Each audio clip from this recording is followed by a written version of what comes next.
आत्मनिर्भरता के ऊपर डिफेंस सेक्टर में भारत में बहुत तेजी से काम हुआ है। डीआरडीओ ने पहले भी बहुत अच्छे काम किए, इसमें कोई शक नहीं है, लेकिन जिसे कहते हैं ना कि इच्छा शक्ति, सरकारों की इच्छा शक्ति है कि नहीं, आपको जो विभाग देख रहा है सरकार क्या उस तरीके से उससे लेती है कि नहीं लेती है।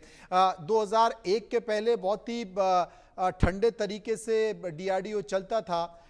उसमें ये कहें कि सरकारों की भूमिका ज़्यादा थी या उनका प्रभाव ज़्यादा था या सरकारें तय करती थी, लेकिन मुझे लगता है कि इसमें एक फिर रफ्तार आई है, तेज़ी आई है, और वो तेज़ी आत्मनिर्भरता के तौर पर दिखाई भी दे रही है। आज की स्थिति ये है कि हम डिफेंस सेक्टर में, एक्सपोर्ट में भी एक बड़े संकेत उभर कर सामने आ रहे हैं। बहुत ऐसे अत्याधुनिक हथियार हैं, चाहे वो पनडुब्बी हो, चाहे वो कई सारे, अभी हम बात कर रहे थे सैम की बात कर रहे थे, एसआर सैम की बात कर रहे थे, चाहे वो हो, बहुत सारे ड्रोन्स हो, वो एक आत्मनिर्भरता के तौर पर, डिफेंस के तौर पर और स्वदेशी के तौर पर वो एक बड़ा संकेत निकल कर आया है। तो यही कारण है कि जो अच्छा काम कर रहा है उसका कार्यकाल भी बढ़ रहा है। जैसे डीआरडीओ, मैंने बताया भी कि डीआरडीओ के जो प्रमुख हैं उनका कार्यकाल 1 साल के लिए बढ़ा दिया गया। डॉक्टर समीर वी कामत, उनका कार्य 1 साल तक बढ़ा दिया गया और 2026 तक वो बने रहेंगे, क्योंकि वो काम अच्छा कर रहे हैं। और मुझे लगता है कि उनके निर्देशन में आत्मनिर्भरता की ओर डीआरडीओ या डिफेंस सेक्टर बहुत तेजी से काम कर रहा है। तपेश जी। बिल्कुल, आपका कहना बिल्कुल ठीक है। पहली चीज तो ये है कि हमारा उद्देश्य क्या है। हमारे मोदी जी के अनुसार, या जो हमारी व्हाइट पेपर जिसको कह सकते हैं, कि हम 100 साल आजादी के बाद 2047 तक एक सुपर पावर बनेंगे, एंड ये हमारा उद्देश्य जिसकी तरफ हम चल रहे हैं। पर मेरे हिसाब से तो इंडिया सुपर पावर बन चुका है। ठीक है, ये हमें शर्माना नहीं चाहिए इस बात को कहने में, क्योंकि हम कब तक विकासशील देश रहेंगे। जब तक मैं अपनी ताकत आपको नहीं बताऊंगा तो आप मेरी ताकत कैसे मानोगे। अगर मैं ही अपने आप को कमजोर मानूंगा तो आप तो मुझे कभी ताकतवर मानोगे ही नहीं। और तो पहली बात तो मुझे और तपेश जी, विकसित जितने भी देश हैं वो तो आपको जीवन भर या भविष्य में हमेशा के लिए विकासशील मानते ही चलेंगे। वो कभी क्यों चाहेंगे कि आप विकसित माने? बिल्कुल। तो हम इंडिया की, वर्ल्ड की जो है, हम 4th लार्जेस्ट इकोनॉमी है, जो हम बहुत जल्दी 3rd बन जाएंगे।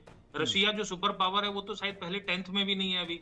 तो और हमारे देश में जितने इंजीनियर्स हैं, 34 करोड़ अमेरिका की पॉपुलेशन है, 34 करोड़ तो मेरे देश में स्टूडेंट्स हैं। तो मुझे सुपर पावर बनने के लिए कुछ और नहीं चाहिए, मेरे पास सब कुछ है। एक चीज की कमी है, जो डिफेंस प्रोडक्शन की, जिसकी तरफ हम, जो आपने बोला, इसमें हमें आत्मनिर्भर होना बहुत जरूरी है। क्योंकि जैसे जैसे आप इकोनॉमिकली स्ट्रांग होते हो, उतने दुश्मन और उतने फ्रंट्स आप खोलते जाते हो। क्योंकि आने वाले युद्धों में जो देखा जाएगा, ये सिर्फ डिफेंस प्रोडक्शन या डिफेंस के इक्विपमेंट से युद्ध नहीं होगा, ये इकोनॉमिक लड़ाई होगी।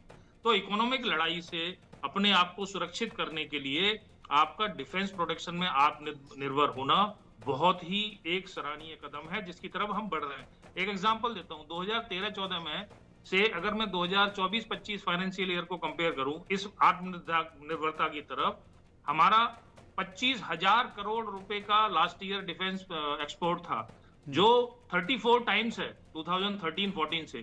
तो ऑलरेडी एक लगभग 34 गुना है। तो हम इसकी तरफ बहुत अच्छी तरह से बढ़ रहे हैं। और ये जो सिस्टम है, ये सिस्टम जो इजराइल से मंगाया हुआ बराक 1 सिस्टम है, बेसिकली उसको रिप्लेस करने के लिए है। बराक 1 हमारे एयर डिफेंस का एक मजबूत हिस्सा है, जो 10-12 किलोमीटर की रेंज पे टारगेट को डिस्ट्रॉय कर सकता है। और इसकी जो कैपेबिलिटीज हैं वो बराक 1 सिस्टम से बहुत ज्यादा हैं। और ये एयरफोर्स और नेवी के लिए बनाया जा रहा है। और इसका भी मार्च 2026 में जो चांदीपुर में टेस्ट हुआ था, मैं उसको फॉलो कर रहा था, तो उसकी परफॉर्मेंस बहुत ही शानदार थी, जब उसने बहुत ही लो फ्लाइंग हाई स्पीड टारगेट को पिन पॉइंट एक्यूरेसी के साथ डिस्ट्रॉय किया था। तो ये आत्मनिर्भरता की जो हम बात कर रहे थे, हम सुपर पावर हैं, हमें डिफेंस में अपने इक्विपमेंट पे भरोसा दिखाना है, अपने इक्विपमेंट का प्रोडक्शन करना है और डिफेंस का एक्सपोर्ट बढ़ाना है।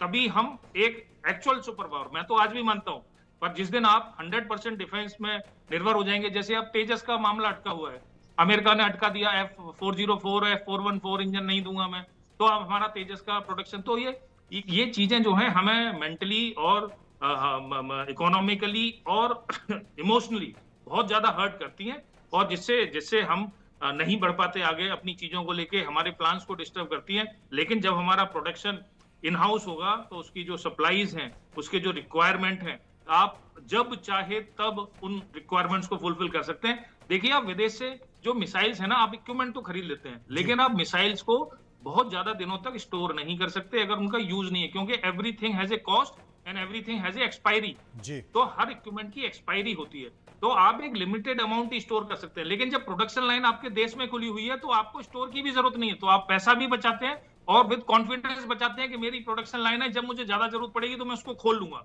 तो ये सब चीजें एक सुपर पावर बनने के लिए बहुत जरूरी है। बस इतना ही कहना है मनोज जी। बिल्कुल, तमाम सारी बातों के बीच एक बहुत संकेत निकल कर आया कि भारत आत्मनिर्भर बन रहा है। हम चौथी बड़ी अर्थव्यवस्था बन चुके हैं और तीसरी बड़ी अर्थव्यवस्था बनने जा रहे हैं। डिफेंस सेक्टर में भी हम अब एक बड़े पैमाने पर एक्सपोर्ट के तौर पर जा रहे हैं। कई ऐसे देश हैं जो हमारे हथियारों को लेने के लिए बेकरार हैं, क्योंकि उन्होंने अपनी मारक क्षमता का परिचय दे दिया है और उसकी एक बानगी अभी भारत पाकिस्तान तनाव के बीच भी देखी गई है। बहुत बहुत शुक्रिया करेंगे हम गुप्ता जी का, शुक्रिया हम करेंगे तपेश जी का, जो मेरे साथ इस चर्चा में मौजूद रहे। आगे बढ़ते हैं और बात